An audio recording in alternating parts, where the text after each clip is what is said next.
వాక్కుతో బలమైన వర్తమానంతో మమ్మల్ని ఆత్మీయ ఆహారం ఇచ్చి మమ్మల్ని అందరినీ తృప్తిపరచమని మహిమ ఘనత ప్రభావాలు మీకే ఆరోపిస్తుంది. సేవకులను మీ చేతికి అప్పగిస్తున్న ప్రభావ ఏడంత ఆత్మాభిషేకంతో గంభీర ధ్వనిగల స్వరం ఇచ్చి ఈ మాట ఒక్కొక్కటి అగ్ని కణం వలె రావడానికి సహాయం చేయమని మహిమ ఘనత ప్రభావాలు మీరే పొందుకోమని యేసు నామములో పీనం గడిపెడుకుంటున్నాం మా పరమ తండ్రి. అందరికీ వందనాలు. ఈరోజు ధ్యాన వాక్యంగా ఆదివారం సాయంకాలం లూకా సువార్త. అమ్మ కాసేపు శ్రద్ధగా వాక్యం వినండి. మైండ్ ఇక్కడ పెట్టండి. మీరు బయటికి ఎలాగో వెళ్ళలేరు. ఉన్న కాసేపు అయినా గంట సేపు అయినా వాక్యం మీద ధ్యాస పెట్టండి. ఎందుకంటే వాక్యం మీకు పనిచేయలేకపోతే కూర్చున్న వేస్తే మీరు బాడీ ప్రెజెంట్ మైండ్ ఆబ్సెంట్ కాదు. ప్రాణాత్మ శరీరము వాక్యం పెట్టండి.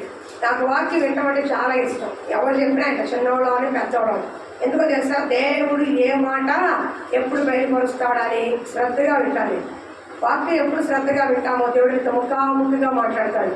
నీ సమస్య ఏంటో, నీ బాధ ఏంటో, నువ్వు దేని గురించి ఆలోచిస్తున్నావో, ఏది కావాలో నాశపడుతున్నావో సమస్తం ఎరిగిన దేవుడు వాక్యం ద్వారా నీ హృదయంతో ముఖాముఖిగా మాట్లాడతాడు.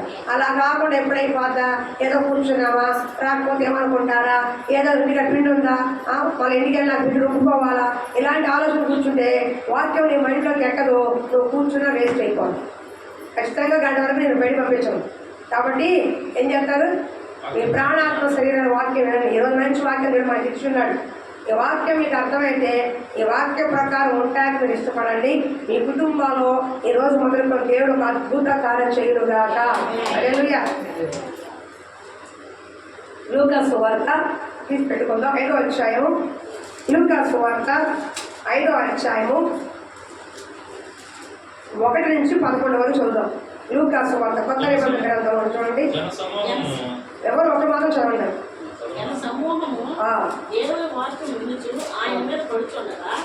ఆయన గెన్నేసరత్ సరస్సు తీరమున నిలిచి ఆ సరస్సు తీరమున రెండు దోణలను చూచారు. జాలరులు వాటి నుండి దిగి తమ వలలు కడుగు. దయచేసి మాట్లాడద్దు, దయచేసి మాట్లాడద్దు. ఆమె పంపించి లేదా నువ్వు మాట్లాడదు. చదవమ్మా. చూచారు. ఆయన ఆ దోణలలో సీమోనుదైన ఒక దోణ ఎక్కి నది నుండి కొంచెం త్రోయమని అతన్ని అడిగి కూర్చుండి దోణలో నుండి జన సమూహములకు బోధించుచుండెను.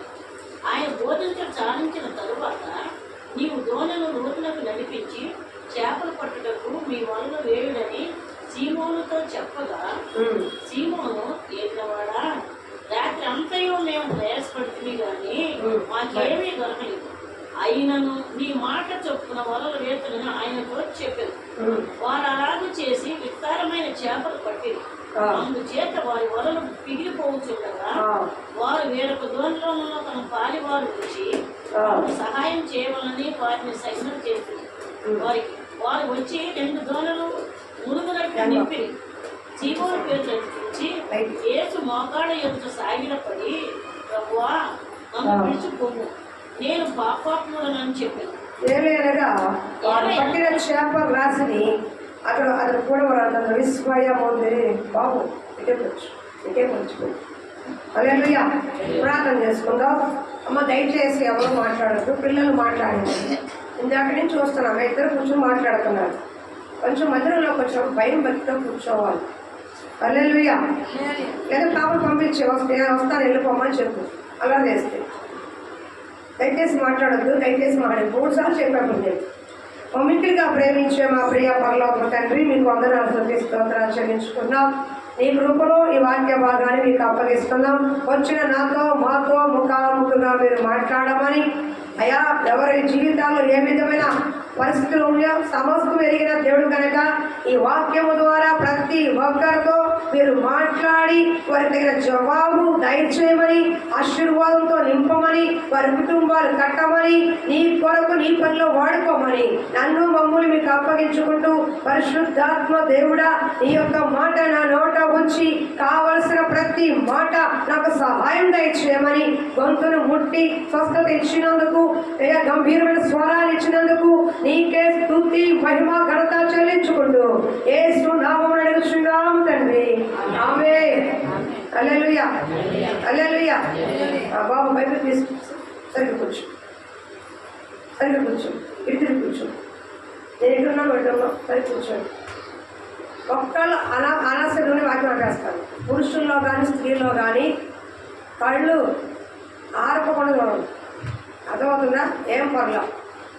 అది దయచేసి నన్ను ఇష్టం చేయదు. నేను వాక్యంలోకి వెళ్ళిపోతాను. మీరు వాక్యం వెంటాకు వచ్చారు. దేవుడు మీతో మాట్లాడాలి, అంతేనా? నాతో మాట్లాడాడు, మీతో మాట్లాడిపోతున్నాడు. మంచి వాక్యం ఇచ్చాడు. అందుకే చెప్తున్నాను, నీకు ఒక సమస్య ఉంది, నీకు ఒక బాధ ఉంది, నీకు ఒక దుఃఖం ఉంది, నీకు ఒక వేదన ఉంది, అసలు పనులు అవ్వట్లా, ఎంత సంపాదించో చిల్లుబడి సంచయిపోతుంది. అన్నిటికీ ఒకే ఒక సమాధానం ఈ వాక్యం. అర్థమవుతుందా? కాబట్టి కొంచెం శ్రద్ధగా వినండి. నాయన చూడండి, వాక్యం చెప్పేటప్పుడు నా మొక్కను చూడండి. బాబు నీకే చెప్పండి, నాయన చూడు, దయచేసి నాయన చూడు, నువ్వు చదవబాక, నాయనకే చూడు. హల్లెలూయా. ఇక్కడ ఏం చెప్పండి? 11 వచనాలు, 1 నుంచి 11 వచనాలు సండే స్కూల్ పిల్లలు ఎప్పుడు చెప్తా. జరిగిన సమయం ఏంటంటే, యేసు ప్రభు వారు గెన్నేసరకు సరస్సు తీరం నిలిచి, సరస్సు అంటే ఏంటి? సముద్రం. సరస్సు అంటే సరస్సు పేరు కాదు, సరస్సం కాదు, సముద్రం. సముద్ర తీరం నడుచుకుంటూ వెళ్ళినప్పుడు చేపలు పట్టేవాళ్ళని చూసి అక్కడ జన సమూహంతో వెంబడెత్తున్నప్పుడు ఆ జన సమూహాన్ని ఆయన బోధించిన తర్వాత అక్కడ 2 దోణి కనపడలేదు. 2 దోణులు అంటే 2 పడవలు. దోణి అంటే పడవ. అర్థమవుతుందా? ఓడ వేరు, పడవ వేరు. ఓడ అంటే పెద్దది షిప్పు, కానీ పడవ చేప పట్టేవాళ్ళు వేసుకునే పడవ అన్నమాట. చూసే ఉంటారు కదా పడవలు, ఆ పడవ అన్నమాట. 2 కనపడి దాంట్లో పేతురు గారి పడవ చూసారు. ఆయన పేతురు గారి పడవ కొంచెం అయ్యా అని చెప్పారు. లోపలికి వెళ్ళిన తర్వాత బాబు అల్లయ్య అన్నాడు, అయ్యా రా, అక్కడ చేపలు పట్టాను. నేను చిన్నప్పటి నుంచి చేపలు పడుతూనే ఉన్నా. నేను పుట్టుక జాలర్ని, నా పుట్టుకే జాలర్ పుట్టుక, నాకు అన్నీ తెలిసిన వాడిని. అయినా సరే ఒక చేపలేదయ్యాను. అయినా సరే నువ్వేం వలసిపోవద్దయ్యా, ఇప్పుడు పక్క వలయ్య అన్నాడు. ఏం కానీ విస్తారమైన చేపలు పడేపాటికి చాలా ఆశ్చర్యపోయాడు. నేను జాలర్ని, ఎక్కడ ఏ చేప పడుతుందో, ఏ లోతుకి వెళ్తే ఏ చేప పడుతుందో తెలిసినవాడిని. అలాంటిది నాకే ఒక చేప పడలేదు. ఈయన మాట చెప్పంగానే ఇంత పెద్ద గొప్ప చేపలు పడి అని చెప్పి వెంటనే ఆయన కాళ్ళని పడిపోయి, అయ్యా నేను పాపాత్ముని, నేను క్షమించయ్యా అని అడిగాడు. అప్పుడు యేసు ప్రభు వారు, సరే నువ్వు పని చేయి, నన్ను వెంబడించాను అని. నేను వరకు చేపలు పట్టావు, నువ్వు చేపలు పట్టేవాడిగా కాదు, మనుషులు పట్టే చేపలుగా నేను చేస్తాను, వెంబడించాను. కానీ వెంటనే వల అక్కడ పెట్టేసి వెనకాలే వెళ్ళిపోయా. ఆ సంభవంలో నుంచి జరిగిన కొన్ని మాటలు మనం చెప్పుకుందాం. అంటే పూర్తిగా మీకు చెప్పేశారు. ఇప్పుడు ఒక్కొక్క వచనం 11 వచనాలు ఉన్నాయి కదా, ఒక్కొక్క వచనాన్ని వివరంగా చెప్తా. ఈ 11 వచనాల్లో ఏ వచనంలో మీ జీవితం ఉందో, ఏ వచనంలో మీ సమస్య ఉందో, ఏ వచనంలో మీ బాధ దుఃఖం ఉందో, ఏ వచనంలో నీకు దేవుడు మాట్లాడుతున్నాడో గమనించుకొని వెళ్ళేటప్పుడు ఇక్కడే ప్రార్థనాపూర్వకంగా ఉండి ఆ బాధ అంతా దుఃఖం అంతా ఇక్కడే వదిలేసి దేవుడిని మోసుకుని వెళ్ళండి. హల్లెలూయా, హల్లెలూయా, హల్లెలూయా. ఎప్పుడైనా పెట్టుకోండి, వచ్చామా వెళ్ళామా అంటే ఏం జరగదు. వచ్చామా, దేవుడి వాక్యం విన్నామా, దేవుడు మనతో మాట్లాడా, దేవుడు మనకు ఒక గొప్ప ధైర్యాన్ని ఇచ్చాడా, నా సమస్యకు పరిష్కారము ఇచ్చాడా అని అన్నప్పుడు దేవుడు మనతో ముఖాముఖం మాట్లాడతాడు. కాబట్టి ఆసక్తిగా ఉన్నారా మీరు? చెయ్యండి, వేయలేదా నీకు? ఎప్పుడు చెయ్యండి, ఇట్లా ఎత్తకూడదు, ఇలా ఎత్తా, చెయ్యండి, ఇలా ఎత్తాలి. హల్లెలూయా. సరే, మొట్టమొదటి చూడండి ఒకసారి. జన సమూహము దేవుని వాక్యం వినుచు ఆయన మీద పడుచుండగా ఆయన గెన్నేస రైతు సరస్సు తీరం నిలిచి ఆ సరస్సు తీరంలో 2 దోణులను చూచెను. హల్లెలూయా. దేవుని వాక్యం వింటానగా జన సమూహం అంట ఆయన పడుతున్నారు. అంటే మళ్ళా ఒక మైకులు కూడా ఏమి లేవు కదా, ఆయన స్వర్ణ గంభీరంగా ఉండేది అనుకుంటా. అందుకే 5,000 మందితో కూడా ఆయన కొండ మీద ప్రసంగం చేసినప్పుడు 5,000 మందికి కూడా ఆయనకి వినపడింది. అర్థమవుతుందా? అలాంటి స్వరం దేవుడానికి ఇచ్చుంటాడు, గంభీరమైన స్వరం. దేవుని స్తోత్రం. ఈయన వాక్యం వింట దేవుడు మాట్లాడుతున్నప్పుడు ఆయన మాట వినటానికి జన సమూహము ఆయనతో కూడా పరిగెత్తుకుంటూ వస్తున్నారు. ఆయన మాట వినటానికి, ఏంటంటే ఆయన వాక్యం వినటానికి. ఆయన పేరు మంచి బోధకుడు. ఆయనలో బోధించేవారు ఎవరు లేరు. ఆయన పేరేంటి? మంచి బోధకుడు. బోధకుడు అంటే బోధించేవాడు. ఆయనలాగా బోధించేవాడు, ఆయనలాగా ఆలోచన చెప్పేవారు, ఆయనలాగా మనకి సరైన మార్గం చూపించేవాడు ఈ లోకంలో ఎవరు కూడా లేరు. ఆయన ఫస్ట్ బోధకుడు, తర్వాత ఈ బోధకులు ఉంటారు. ఫస్ట్ ఎవరు? యేసు ప్రభు లాంటి ఫస్ట్ బోధకుడు ఆయనే. తర్వాత ఇప్పుడు బోధించేవారు ఎవరైనా సరే, పాస్టర్లైనా ఆయన నమూనా చూసుకుని ఆయన శిష్యులుగా ఉండి ఆయన సేవ చేస్తున్న వారే తప్ప ఆయనలా బోధ చేసేవాడు ఎవరు కూడా లేరు. ఆయన మాట్లాడితే చాలా వినసొంపుగా ఉండేదేమో, ఆయన వాక్యం చెబితే అనేక హృదయాలు బలపడేవేమో, ఆయన వాక్యం చెబుతూ ఉన్నప్పుడే అనేక స్వస్థత కలిగిందేమో. ఆయన వెంటే సమూహం అంతా వెళ్ళిపోయినప్పుడు ఒడ్డున కూర్చుని ఆయన ఏం చేశారు? కొంచెం అక్కడ 2 దోణులు ఉంటే పేతురుతో తీసుకొని కొంచెం ఏమంటారు దాన్ని, తీరాన్ని ఏమంటారు? సముద్ర తీరం. ఆ తీరం కొంచెం తొయ్యి అన్నాడు. కొంచెం తోసిన తర్వాత ఆ దోణిలో కూర్చొని ఈ జన సమూహం అందరికీ కూడా బోధిస్తున్నాడు. ఎక్కడికి? ఏం చేస్తారైనా? జన సమూహం అంతరికి బోధిస్తున్నారంట. 2 దోణులు చూశాడు. ఫస్ట్ ఏం చూశాడైనా? 2 దోణులు చూశాడు. మొట్టమొదటిగా పేతురు దోణిను దేవుడు ఎంచుకున్నాడు. అక్కడ 2 దోణులు ఉన్నాయి. ఒకటి పేతురు దోణె, మరొకటి ఇంకొకటి దోణె. అక్కడ 2 దోణుల్లో ఎవరి దోణి ఎంచుకున్నాడు? పేతురు గారి దోణి ఎంచుకున్నాడు. దేవుని ఎంపిక ఎప్పుడు ఎలా ఉంటుందో మనకు అర్థం కాదు. దేవుని ప్రణాళిక నీ పట్ల జగత్తు పునాది వేయబడక మునిపే ఉంది. దేవుడు అప్పటికి పేతురుకి దేవుడు అంత వాక్యం తెలియదు. ఇంకా దేవుడు వెంబడించరా, దేవుడు శిష్యుడిగా ఏమీ లేడు. పరిచయం అవుతుంది. దేవుడు పేతురుని పరిచయం చేసుకుంటున్నాడు. అప్పుడు ఎవరితో ఎన్నుకున్నాడు? పేతురు దోణి ఎన్నుకున్నాడు. అంటే ఆయన ఎంపిక ఎప్పుడైపోయింది? అప్పుడు పేతురు చూస్తున్నాడే కానీ ఆయన ఎంపిక దేవుడి దగ్గర ఎప్పుడు అయిపోయింది. ఎక్కడ మాట ఉన్నది యోహానులో, జగత్తు పునాది వేయబడక మునిపే నేను నిన్ను ఏర్పరచుకొని ఉన్నాను. ఇప్పుడు మందిరంలో కూర్చున్నావు కదా, రక్షణ పొందుకున్నావు కదా, ఈ వాక్యం వింటున్నావు కదా, ఇది ఇప్పుడు ప్రణాళిక కాదు. జగత్తు పునాది వేయబడక మునిపే దేవుడి ఎంపికలో నువ్వు ఉన్నావు కాబట్టి ఈరోజు మందిరంలో కూర్చుని ఈ వాక్యం వినే కృప నీకు ఇచ్చాడు. నువ్వు అనుకుంటా నేను ఇప్పుడు వచ్చాను, నేను రాకూడదు అనుకుని వచ్చాను, నాకు అసలు వెళ్ళకూడదని వచ్చాను, నాకు బోర్డు పనులు ఉన్నాయి, వెళ్ళిపోయేవాడిని, ఏదోలే అనుకుని వచ్చాను నువ్వు అనుకుంటావు. కాదు, ఈ వాక్యము వినాలి అని దేవుడు చెప్తాము కాబట్టి నేను ఎక్కడికి వెళ్ళకుండా ఎక్కడికి తీసుకొచ్చాడు. మొట్టమొదటిగా పేతురు గారి దోణి ఎన్నుకున్నాడు. దోణి అంటే జీవితానికి గుర్తు, మన జీవితానికి గుర్తు, మనిషికి గుర్తు. దోణి అంటే అండి పడవ మన జీవితానికి గుర్తు అన్నమాట. అర్థమవుతుందా? పేతురు గారిని ఎన్నుకున్నాడు. చెప్పాలంటే పేతురు గారిని ఎన్నుకున్నాడు. ఆయన దోణి అనేది ఆయన ఎన్నుకున్నాడు. దేవుడి ఎంపిక. అప్పుడు ఆయన ఏం చేస్తున్నాడు? పేతురు గారు వలలు కడుక్కుంటాడు. ఆయన పడవ రాత్రంతా ప్రయాసపడి ఒక్క చేప పట్టకపోతే వలలు కడుక్కుంటారు. వలలు చూసారు మీరు ఎప్పుడైనా?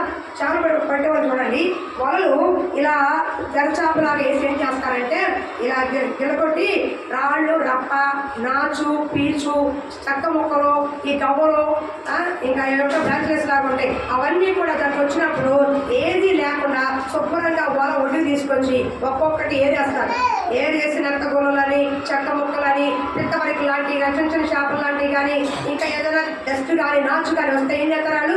శుభ్రంగా వలంతా కూడా పట్టినా పట్టకపోయినా వలంతా కూడా చెత్తగా తీసేసి శుభ్రంగా వలలు కడుగుతారు. ఎందుకని?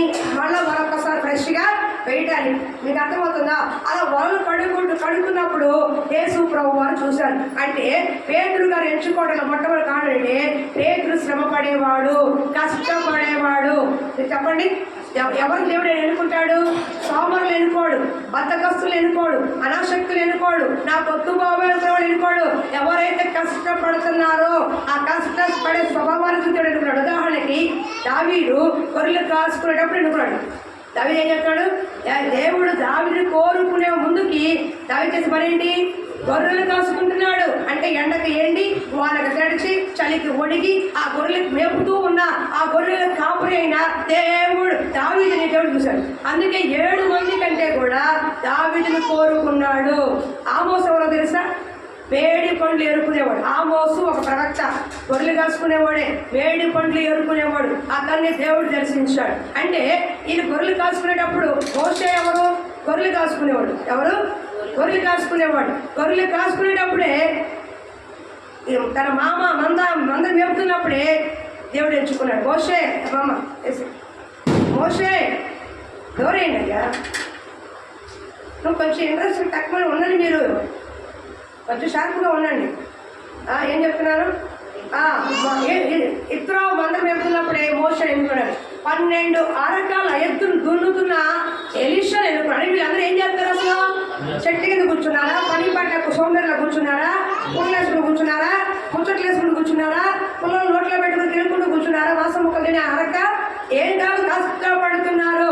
దేవుడు కావాల్సింది నువ్వు చదువుకున్నావా, చదువుకున్నావా, చదువు ఉందా లేదా కాదు, అందం ఉందా చందం ఉందా కాదు, పొట్టోడో పొడవడో కాదు, ఆడ మగ అధికారులు కూడా కాదు. దేవుడి కొరకు కష్టపడే మనస్తత్వం నీకు ఉందా లేదా? నా పని చేయడానికి, దేవుడి పని చేయడానికి అంత ఓర్పు నేర్పు కానీ ఒక నీకున్నా లేకపోయినా దేవుడు ఎంచుకున్నప్పుడు దేవుడే సహాయం చేస్తాడు.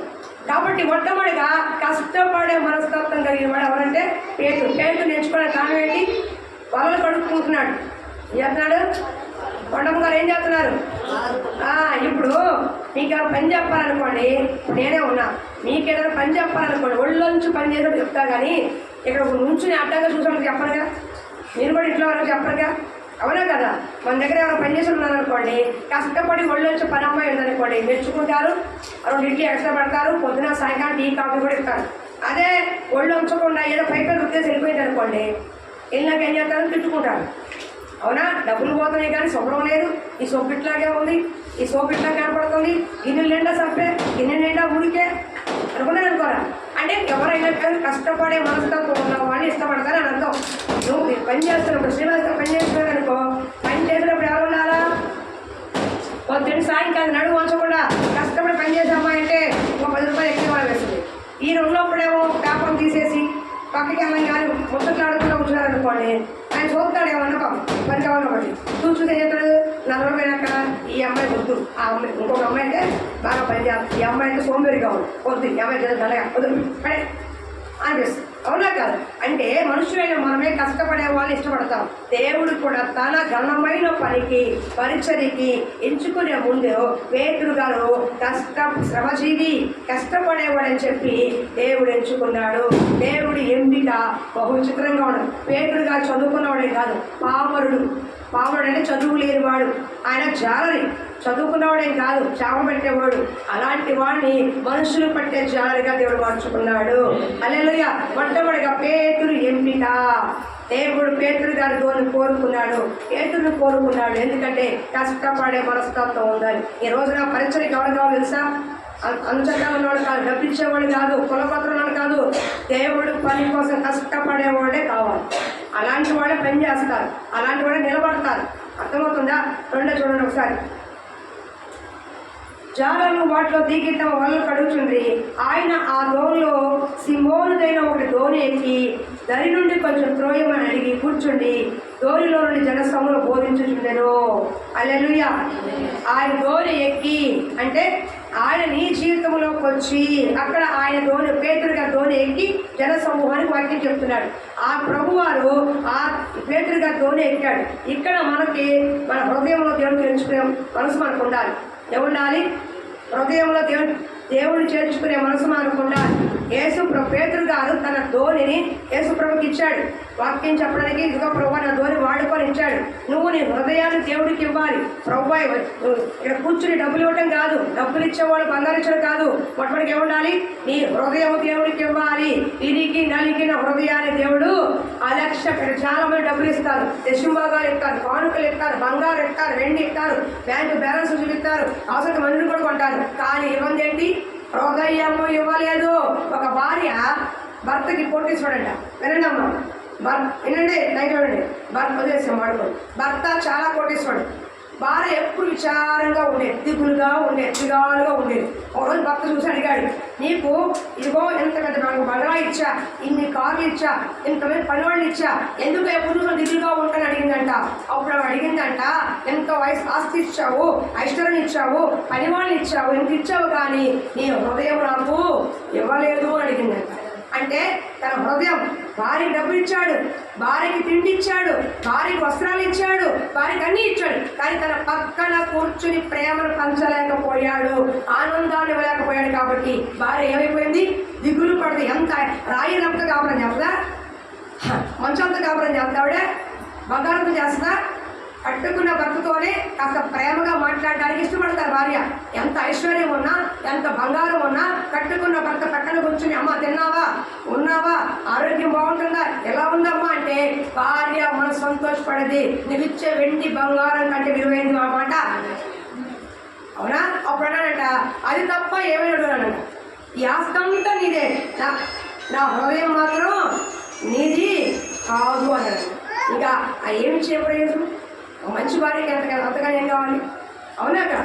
కాబట్టి దేవుడు కోరుకునేది నీ వెండి, నీ కానుక, నీ చప్పట్లు, నీ పాటలు కాదు, నీ హృదయము కావాలి. ఆయన నీ జీవితంలోకి రావాలి అంటే పేతురు గారు తోని ఎలా ఇచ్చాడో నీ హృదయాన్ని దేవుడికి ఇవ్వాలి. ఈ రోజున పెదవులతో వింటున్నారు, చెవులతో పెదవులతో అన్ని చేసి ప్రార్థన చేస్తున్నారు, చెవులతో వింటున్నాం, కానీ హృదయం మాత్రము దేవుడికి దూరముగా ఉంది అని దేవుడే వాపోతున్న యెషయా గ్రంథంలో. వాళ్ళ పెదవులతో ఆరాధిస్తున్నారయ్యా, కానీ హృదయము నాకు దూరంగా ఉంది. దేవుడికి హృదయం ఇవ్వకుండా నువ్వు ఏమి ఇచ్చినా అది వ్యర్థమే. నువ్వు ఎంత డబ్బు ఇచ్చినా, ఎంత బంగారం ఇచ్చినా, ఎంత శారీ పెట్టినా, ఎంతగా నువ్వు ఈ బిల్డింగ్గా కొని దేవుడికి ఇచ్చానని చెప్పుకున్నా సరే నీ హృదయాన్ని ఇవ్వకుండా దేవుడికి ఇచ్చే ఏదైనా సరే వ్యర్థమే. ఇప్పుడు ఈ హృదయం ఎక్కడ ఉంది? హృదయం ఎక్కడ ఉన్న పాట ఎక్కడ ఉంది? అది కానీ మారుతుంది. ఈ హృదయము ఎక్కడ ఉంది? బాబు తెలిపేయము, కలిపేయమ్మా, కలిపేసి ఒళ్ళు పెట్టి హల్లెలూయా, ఒళ్ళు పెట్టు హల్లెలూయా. ఏం చెప్తున్నా? నీ హృదయము ఎక్కడ ఉంది? దేవుడు అడుగుతున్న మాట ఇదే.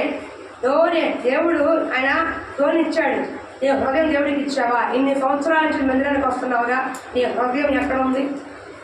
ఎక్కడ చెప్పండి. ఇంకా నా భార్య దగ్గరే ఉంది, నా భర్త దగ్గరే ఉంది, నా ఇంట్లోనే ఉంది, నా పిల్లల దగ్గరే ఉంది, నా ఉద్యోగం దగ్గరే ఉంది, నా పని దగ్గరే ఉందంటే నువ్వు ఆశీర్వదించబడలేవన్న విషయం జ్ఞాపకం చేసుకో. దేవుడు నా కోరుకుంటుంది నీ ఆస్తిపాస్తి కాదు, నీ హృదయాన్ని కోరుకు. నేను ఒక మాట చెప్తాను మీకు అదే భాష. భార్య భర్త నుంచి ఏమనిస్తాడు? ప్రేమేగా. మంచి భర్త ఏమనిస్తాడు భార్య నుంచి? చెప్పండి, మంచి భార్య లేదు చెప్పరే, ప్రేమే కదమ్మా. ఏడు తిన్నారా, ఉన్నారా, ఎండ నుంచి వస్తే కాస్త మంచిని ఇచ్చి మజ్జిగ ఇచ్చి అన్నీ ఇచ్చి ప్రేమగా ఉంటే మనసు సంతోషపడు. కొంతమంది భర్త చెప్తూ ఉంటారు, మాకు ఇక్కడే ఒక 2-3 చెప్తూ ఉంటారు, ఇంటికి వెళ్ళగానే గొడవ తప్ప కనీసం మంచినీళ్ళు కానీ, కాఫీ కానీ, మజ్జిగ కానీ పోయి సంపాదన బాగా ఉంటుంది, కానీ ఆదరించే భార్య లేకుండా పోయి బాగుపోతున్నారు భర్తలు. అలాగే భర్త పెట్టి కూడా భార్య కొన్నావా తిన్నా పట్టించుకోరు, ఎలా ఉన్నా పోని ఏదైనా అది అసాలు వస్తాడని. నీకు అర్థమవుతుందండి? హృదయము ఇంకా వాళ్ళకి కలవల, శరీరాలు కలిసినాయి కానీ హృదయము కలవలేదు. అలాంటి కాపురము అద్దుకున్న ఇల్లా ఉండదు, అద్దుకున్న ఇల్లా ఉండదు. అలాంటివి మంచిది కాదు, అవునా? ఎప్పుడు గొడవలు అసలు ఉంది. అట్లాగే దేవుడికి కూడా హృదయాన్ని ఇవ్వాలి. హృదయాన్ని ఇవ్వకుండా నువ్వు ఏం చేసినా అది వ్యర్థమే. అర్థమవుతుందా? కపట హృదయం దేవుడికి అసహ్యమైంది. వ్యభిచారాన్ని క్షమిస్తాను కానీ వేషధారణ కలిగిన వాడిని క్షమించు. వేషధారణ తెలుస్తా, పైకి భక్తిగా నటిస్తారు, భయభక్తులుగా నటిస్తారు, కానీ లోపలంతా కూడా దేవుడికి అసహ్యమైన కార్యాలే ఉంటాయి, ఇష్టం లేని కార్యాలే ఉంటాయి, దేవుడికి అవిధేయమైన కార్యాలే ఉంటాయి. దాన్ని వేషధారణ భక్తి అంటారు. నేను వ్యభిచారాన్ని క్షమిస్తాను కానీ వేషధారణని క్షమించు. వేషధారణ పరలోక రాజ్యాన్ని స్వతంత్రించుకోరు. ఏమా నీ హృదయం ఎక్కడ ఉంది? ఇంకా ఇవ్వలేదు నువ్వు. ఎప్పుడు కాలు వస్తుందా, ఎప్పుడు చెయ్యొస్తుందా పరిగెత్తలు చూస్తున్నావే కానీ అయ్యా నా హృదయం నీకు దూరంగా ఉందయ్యా, నా హృదయం ఇప్పటికే నీకు ఇస్తానయ్యా, నా మనసంతా నువ్వేనయ్యా, నేను మనసారి ఆరోగిస్తానయ్యా, నేను ఎన్నో కోల్పోయానయ్యా, ఇప్పటికైనా నాకు నువ్వు కావాలయ్యా అని చెప్పే మనసు నీకు ఎవరికైనా ఉందా? లేకపోతే తెచ్చుకోండి. పర్యాసం చాలా తీవ్రంగా ఉంటుంది సుమా. ఈరోజు చూస్తున్నావు, రేపు అనేది ఒకటి ఉంది నీకైనా నాకైనా. దయచేసి ఫోన్లు సైలెంట్లో పెట్టండి అమ్మ, సైలెంట్లో పెట్టండి, స్విచ్ ఆఫ్ చేసుకోండి, ఫోన్ ఆపండి. 3 గంటలకు ఏముంది? ఆయన కొంచెం త్రోయమని అడిగి ధోనిలోని జనసంబంధించి ఆయన పోయిన చైనక నువ్వు ధోనిలో లోతునకు నడిపించు. ఇప్పుడు ఏం చేయాలంటే మన ఆత్మీయ జీవితాన్ని చెప్పు, లోతు నవ్వు నడిపించాలి. పైన భక్తి కాదు. ఇప్పుడు ఫస్ట్ క్లాస్, సెకండ్ క్లాస్ అంటారు, ఇంకొంచెం ఎదిగే కొద్దీ 7th, 8th, 10th క్లాస్ దాకా వెళ్తారని పైకి వెళ్తున్నారుగా. అట్లా ఆత్మీయ జీవితంలో 1 సంవత్సరం 2 సంవత్సరాలు చిన్నపిల్లలుగా ఉన్నారు మీరు, కానీ 3 ఏళ్ళు 4 ఏళ్ళు 5 ఏళ్ళు ఒకటి మీ ఆత్మీయ జీవితం లోతులోకి వెళ్ళాలి. ఇప్పుడు వేరు లోతుగా ఉంటేనే వృక్షం బాగుంటుంది. పైన ఉన్న వేరు గాలి వరకు అయిపోతుంది, పడిపోతుంది, గాలి వరకు పడిపోతుంది, అవునా? వేరు లోతుగా ఉంటే కొన్ని సంవత్సరాలు, కొన్ని 100 సంవత్సరాలు ఆటు పోట్లు తట్టుకొని, తుఫానుగా తట్టుకొని ఆ వృక్షం ఇప్పటికీ కొన్ని వృక్షాలు నిలబడి ఉన్నాయి. ఎందుకంటే వేర్లు లోతుగా ఉన్నాయి. మీ కుటుంబంలో మీ ప్రేమ అనుబంధం మీ దగ్గర మీ ప్రేమ అనుబంధం లోతుగా ఉందనుకో కుటుంబాలు ఎవరు దిగలేదు, కుటుంబాలు ఎవరు కూడా కదొచ్చలేరు. వాళ్ళు వస్తారు వీళ్ళు వస్తారు అనొద్దండి, ఎవరు ఏం చేయరు. మీ అనుబంధం మీ మధ్య ప్రేమ మీ మధ్య ఒక నమ్మకం ఉంటే ఎవరు ఏ భార్య కుటుంబాన్ని ఎవరు నాశనం చేయలేరు. అంటే మీ అనుబంధం మీ ప్రేమ లోతుగా వెళ్ళాలి. పెళ్ళైన కొత్తలో కాఫీ తాగుతారా, టీ తాగుతారా, 33 సార్లు అడుగుతారు భార్యలు భర్త వస్తే. కానీ ఒక సంవత్సరం అయిన తర్వాత ఆడే తాగుతారు ఉంచుకుని. ఫస్ట్ పెళ్ళైన కొత్త ఏమవుతుంది, గ్లాసు ముంచి ఏమండి ఇదిగోండి అవుతుంది, ముంచి గప్పబోయిపోయి ఇస్తాం. 6 వెళ్ళిపోయినాక ముంచుకో అంటుంది. మన సంవత్సరం పోయిన తర్వాత వేడిస్తుంది. ఇంకో 2-3 ఏళ్ళైన తర్వాత కింద నుంచి పట్టకపో తీసుకురాపో. అంటే ప్రేమ ఏమైపోతుంది, తగ్గుతా వస్తుంది. అవునా కదా? అలా వద్దులే కానీ మంచిది. భార్యాభర్తలు అన్నాక ఒక్కడు ఇష్టం తప్పేమీ కాదు. నేనే ఇవ్వాలా, నేను ఇవ్వాలా నీకో మొగ్గుండి అని అధికారం చూపించవద్దు. మంచిగా నీవు ప్రేమగా తప్పేం లేదు. సగసగం కదా మీరు ఇవ్వండి, అర్థమవుతుందా? కాబట్టి ఏం చేయాలి, మీరు మీ కుటుంబంలో ప్రేమ లోతుగా ఉందనుకో మీ బంధాన్ని ఎవరు విడదీయలేదు. నేను మీ ఆత్మ జీవితం లోతుగా ఉందనుకో, ప్రార్థనా జీవితం లోతుగా ఉందనుకో, పైకి 2 నిమిషాల ప్రార్థన కాకుండా ప్రతి దినము అనుదినము లోతైన ప్రార్థన, కన్నీటి ప్రార్థన, భారం కలిగిన ప్రార్థన, బాధ్యత కలిగిన ప్రార్థన చేస్తూ ఉంటే ఎన్ని శ్రమలు వచ్చినా, ఎంత కష్టం వచ్చినా, ఎన్ని తుఫాను కలిగి కుటుంబంలో వచ్చినా అది వేరు లోతుగా ఉంది కనుక ఎవరికి కదల్చబడకుండా ఉంటావు, కదల్చబడకుండా ఉంటావు. అర్థమవుతుందా? ఈరోజు చిన్న అడిగే విడాకులు ఎందుకు వెళ్తున్నారు? చిన్న అడిగే అమ్మ నీకు పని ఉందా, బయటకు వెళ్తావా, మాట్లాడతావా, ఎవరు వచ్చారా అంట మాట్లాడొస్తావా, సరే ఏందయ్యా సరే ఇప్పుడు ఏమంటా నేను లోతుగా మీ ఆత్మీయ జీవితం మీ కుటుంబ జీవితం లోతుగా ఉందనుకో, భార్య భర్త ఎన్నన్నా రాని మీ మధ్య మంచి ప్రేమ ఉంటే, ఒక అనుబంధం ఉంటే, ఎవరు వచ్చినా ఏం చేసినా ఆ బంధాన్ని ఎవరో అంటే ఆ మాట ఇంకో రకంగా వెళ్ళిపోతామో కానీ ఆ వేరుతో ఏం చేస్తారు, పీకలేడు పైకి ఏం చేస్తారు, వేరుతో ఏమంటారు సందర్భం చెప్పుకోవాలి. అదే భూమి కాదులే మరి వెళ్ళి పీకుతారు పైకి, అలా మనల్ని చేయలేరు అనుకోండి. మీ కుటుంబాన్ని ఏం చేయాలి. రెండోది మీ ఆత్మీయ జీవితం బలంగా ఉండాలి, ప్రార్థనా జీవితం బలంగా ఉండాలి, పరిశుభ్రమైన జీవితం బలంగా ఉండాలి. ఇప్పుడు పరిశుద్ధంగా వేరు లోతుగా ఉందనుకో ఎవరిని కన్ను గీటినా, అందమైన అమ్మాయి వచ్చి ఇలా రెపతో ఆడినా నువ్వు చలించవు కదలవు, చెప్పా అలవా అంటారు. అర్థమవుతుందా? నేను మధ్యలో ఫంక్షన్కి వెళ్ళా, ఒక అమ్మాయి డ్రెస్ వేసుకుంది, ఇక్కడంతా ఇక్కడి నుంచి ఇక్కడ చెప్పగలబడుతుంది, ఇక్కడి నుంచి ఓపెన్గా కనబడుతుంది. మరి మంచిగా కోసం కుర్రాడు ఉన్నాడు 18 ఏళ్ళు అడిగి ఆడ అమ్మాయి పక్కన చూస్తాను. నేను అన్నం తింటున్నప్పుడు వాళ్ళు గమనిస్తాను, నేను మా ఫ్రెండ్ అని చూస్తున్నాం. ఆ అమ్మాయిని చూస్తా వాడు నీళ్ళు పోతానే ఉన్నాడు, కింద పోతానే ఉన్నాడు, నీళ్ళు చూస్తానే ఉన్నాడు. ఆమె బండి ఎక్కి వెళ్ళిపోయే వరకు ఆమె కన్ను ఆర్పుకొని అమ్మాయి చేస్తున్నాడు చూస్తాడు. ఎందుకని ఆ అమ్మాయి డ్రెస్ అట్లా టైట్ ఫిట్టింగ్ జీన్స్ సివిలేస్ అనమాట, సివిలేస్ వేసుకున్న డ్రెస్సు. ఆ డ్రెస్సులో అందరూ చీరలు కట్టుకుని వచ్చారు, పని డ్రెస్ వేసుకొచ్చారు. ఆ అమ్మాయి మాత్రం సివిలేస్ వేసుకొచ్చారు. అంటే ఇదంతా ఓపెన్గా కనపడుతూ సన్నగా ఉంటూ నాజుగ్గా ఉంటూ టైట్ ఫిట్ డ్రెస్ వేసుకుంటే 19 ఏళ్ళ కుర్రోడు నీళ్ళు పోతా ఆ అమ్మాయి చూస్తానే ఉన్నాడు వెళ్ళేవాడు. అంటే వాడు పని అయిపోయింది, చెదిరింది, తప్పు ఆడిది కాదు, చూపించే అమ్మాయి. అవునా కదా? అమ్మాయి మంచి డ్రెస్సింగ్ వేసుకుంటే అబ్బాయిని చాలా గౌరవిస్తారు. అలాంటి వాళ్ళు వచ్చినా మనం ఏం చేయాలి, వేరు లోపల బలంగా ఉంటే అరవా నా ఇంట్లో నా భార్య నా అందగత్తే సౌందర్యం, మా ఇంట్లో సౌందర్యం ఉంది, మా ఇంట్లో కమంగా ఉంది, ఎవరో మీ పిల్లమే అని చెప్పుకోండి. ఎవరికి వచ్చానికి అర్థమవుతుందా? కాబట్టి నీ కుటుంబంలో నువ్వు వేరు లోతుగా ఉండాలి, నీ ఆత్మీయ జీవితంలో వేరు లోతుగా ఉండాలి. కదే ఆత్మీయ జీవితాన్ని ఎదిరించేవి తుఫాను కాలు, శ్రమలు, ఇరుకులు, ఇబ్బందులు, అప్పులు, ఎన్నో సమస్యలు వచ్చుండొచ్చు. కానీ వేరు లోతుగా ఉంటే నీ ఆత్మీయ జీవితాన్ని ఎవరు కూడా పాడగొట్టలేరు. అపోస్తుల యొక్క ఆత్మీయ జీవిత వేర్లు లోతుగా ఉన్నాయి కాబట్టి చచ్చిపోయే వరకు కూడా వాళ్ళు ఎవరు కూడా కదర్చలేకపోయారు. దానియేలు యొక్క ఆత్మీయ జీవితం వేరు లోతుగా ఉంది కాబట్టి సింహాల పోలిన వెళ్ళిపోయాడు. కానీ మనం ఒక్క రేషన్ బియ్యం ఎవరంటే చాలు బాబు చర్చకు దేవుడు. ఈ రోజు ఎవరన్నా సరే ఒక 1000 రూపాయలు ఎత్తున్నారు, ఏంటి జెండా పట్టుకున్నారు కదా, జెండా పట్టుకున్నారు రండి ఎందుకు వెళ్తున్నాం అంటే ఆదివారం కూడా మానేసి వెళ్ళే మహాదోళ్ళు ఉన్నారు. మంచివాళ్ళు, మీరు వెళ్ళలేదు కానీ చెప్తున్నా, బయట వెళ్ళేవాళ్ళు లేరా, క్రైస్తవులు లేరా ఎందుకు ఎత్తున్నామంటే జెండా పట్టుకున్నాడు అంటే చాలు చచ్చిపోయినా పర్వాలేదు ఎందులో చెప్తే వెళ్ళిపోవాలి అంటే వాళ్ళకి ఏం లేదు, వేరు లోతుగా లేదు. వేరు లోతుగా ఉన్నవాడు లోక ఆకర్షణ లొంగడు. మీకు అర్థమవుతుందా? డబ్బు అవసరం కావచ్చు, కానీ అంతకంటే అవసరమైన మరియా ఉత్తమమైన దాన్ని ఎందుకుంది మార్త అక్కడ ఎవరు కూడా ఇయ్యలేరు అన్నాడు దేవుడు. ఎందుకని? దేవుడు పాదాల దగ్గర కూర్చుంటాం కంటే ఉత్తమమైంది 500 కాలు వేయగలరు. నన్ను అడిగింది, నీకు వారం ఇచ్చాడుగా ఛాన్స్, 6 రోజులు ఇచ్చాడుగా, చక్కగా వెళ్ళు తిరుగు తప్పలేదు. కానీ ఆదివారం వచ్చేప్పటికే దేవుడు సన్నిధికి రావాలి, దేవుడు మందిరంలో ఉండాలి, నీ ఆత్మీయ జీవితాలు కట్టుకుంటూ ఉండాలి. వేరు లోతుగా ఉంటే అప్పుడు నీ కుటుంబంలో వచ్చే ఏ పరిస్థితులైనా తట్టుకునే శక్తి దేవుడు పరిశుద్ధాత్ముడు నీకు ఇస్తాడు. దేవుడు మన వ్యక్తిగతంగా బలహీనలు, నువ్వు నేను బలహీనలు, కొన్ని తట్టుకుంటాం కొన్ని తట్టుకోలేము, ఆవేశపరులు కొన్ని ఉంటాం, కొంతమంది ఉంటారు, కొంతమంది ఆవేశ నిర్ణయాలు తీసుకుంటారు, వెళ్ళిపోతారు, చచ్చిపోతారు కొంతమంది.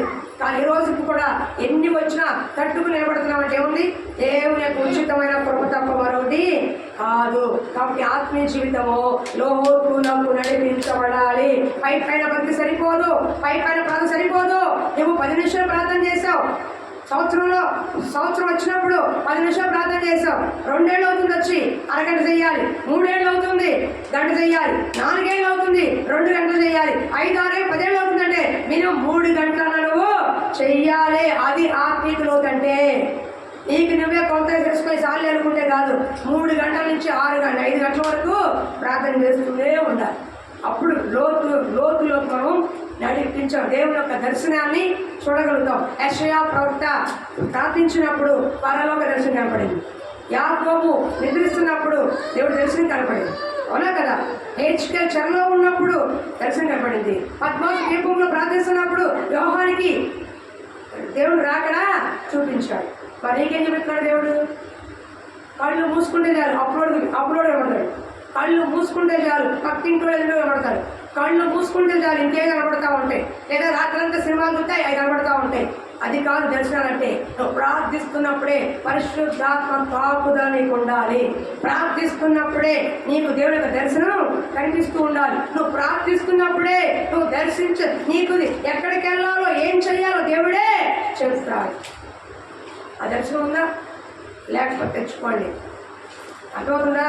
మనకు మనం చెప్పుకోవటం కాదు, దేవుని ప్రార్థించేవారు దేవుడు కనబడతారు కాబట్టి దేవుడు వాళ్ళని దర్శిస్తాడు. ఈరోజు మిషనరీలు అందరూ గొప్పగా ఉన్నారంటే అనేక గంటలు వాళ్ళు ప్రార్థన చేయబడి, అనేక గంటలు 14 గంటలు 18 గంటలు 16 గంటలు 10 గంటలు ప్రార్థన చేయబట్టే వాళ్ళు మిషనరీగా చరిత్రను ఎక్కారు. మరి నీ ప్రార్థన నా ప్రార్థన ఎలా ఉంది? ఒకసారి పరీక్షించుకోండి. నువ్వు లోతులకు నడిపించబడాలి. ప్రార్థనలోనే కాదు, వాక్యంలో కూడా ఏం చేయాలి? వాక్యం ఎదగాలి, వాక్యం చదవాలి, వాక్యం వినాలి. ఇవి సీరియల్ పెట్టుకోవడం కాదు, సీరియల్ చూడటం కాదు. సీరియల్ చూడడం వాళ్ళకి వచ్చే లాభం ఏంటి? ఏది సీరియల్ చూసి బాగుపడాలని చెప్పండి చూస్తాను నేను. సినిమా చూసి కానీ సీరియల్ చూసి కానీ నేను బాగుపడ్డానండి, ఈ అలవాటు వదిలేశాను, నేర్చుకున్నాను అని ఎవరు చెప్పండి, నేను కూడా చూడకపోతే ఉందా? కానీ చదవండి, పరిశుద్ధ గ్రంథం చదివండి, మహాత్మ చదవండి. ఆరోగ్యమూర్తి గారు బ్రాహ్మణ పక్క బ్రాహ్మణ, బైబుల్లో తప్పులు పట్టించలేరట. బైబుల్లో ఎన్ని తప్పులు ఉన్నాయో నేను పడతానని చెప్పి ఆరోగ్యమూర్తి గారు బైబుల్ చదివారట. అప్పుడు ఆయన అంటున్నాడు, నేను బైబుల్లో తప్పులు పట్టాలని బైబుల్ చదివాను, కానీ నా తప్పులు ఎన్నున్నాయో దేవుడు నాకు చూపించాడని చెప్పాడు. ఎప్పటి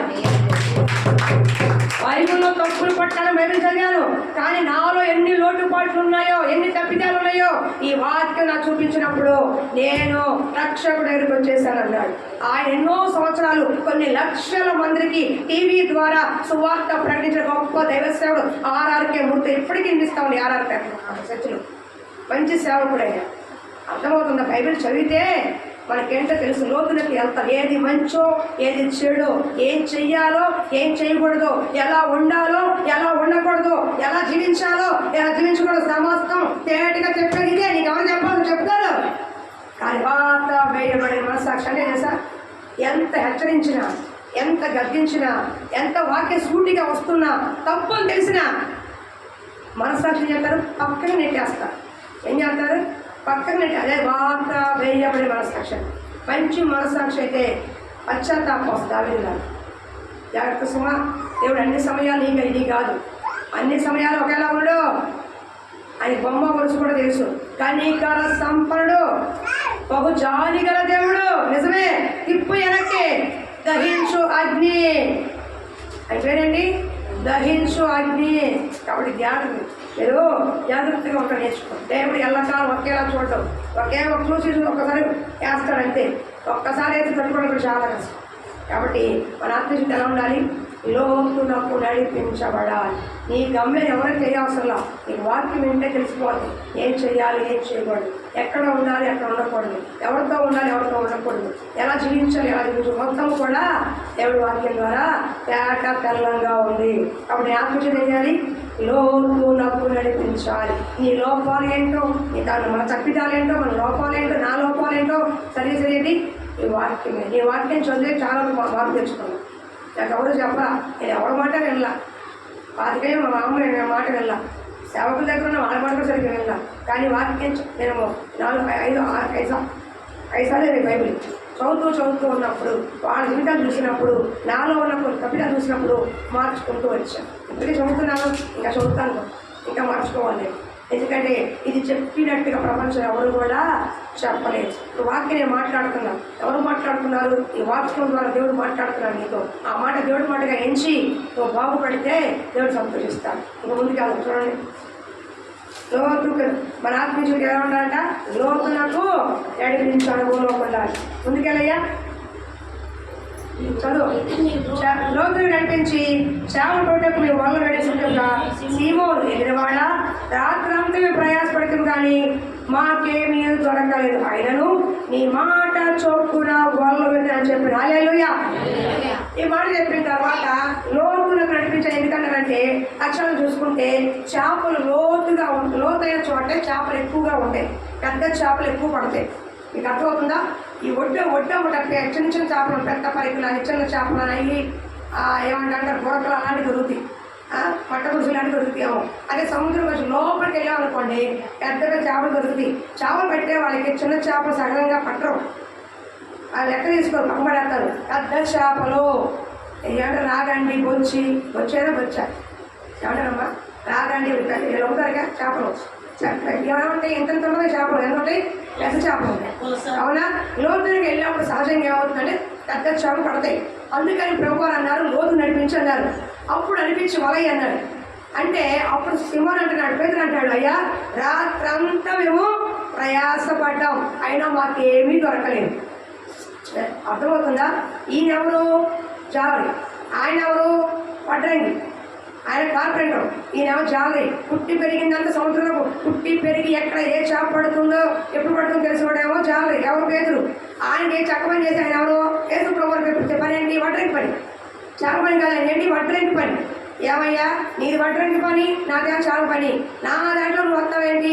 నీ చెక్కద నువ్వు చూసుకొని, ముఖ్యత నువ్వు చూసుకొని అని చెప్పలా. ఏం చేశాడైనా?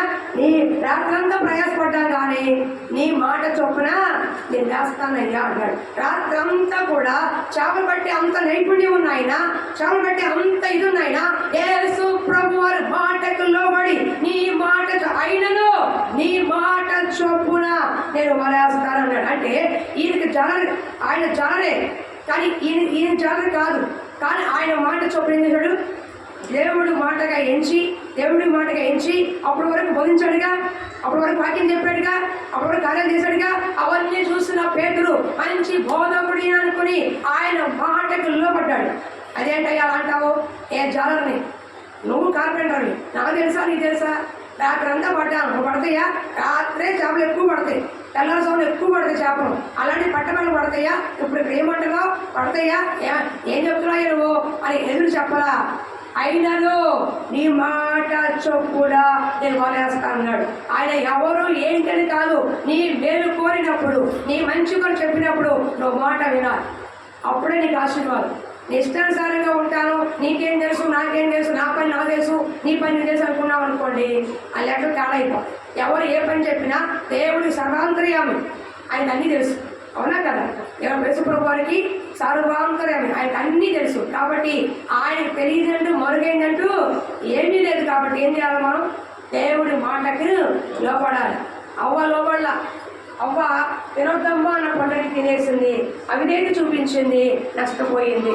కానీ దేవుడు మాట విన్న వారందరూ కూడా ఆశీర్వదించబడ్డారు, విధేయత చూపించారు. సౌలు విధేయత చూపించలా, కానీ దావీదు విధేయత చూపించాడు, ఎస్తేరు విధేయత చూపించింది, రూతు విధేయత చూపించింది, ఈ వీళ్ళు విధేయత చూపించారు. ఆఖరికి పేతురు కూడా అయినా నీ మాట చొప్పున వల వేస్తానయ్యా అని చెప్పి వల వేశాడు, విస్తారమైన చేపలు పట్టాడు. హల్లెలూయా. దేవుడు నీతో ఉంటే దేవుడు లేకుండా నువ్వు పడే ఏ కష్టమైనా వ్యర్థమే. రాత్రంతా నేను కష్టపడ్డా కానీ ఒక్క చేప కూడా పడలా.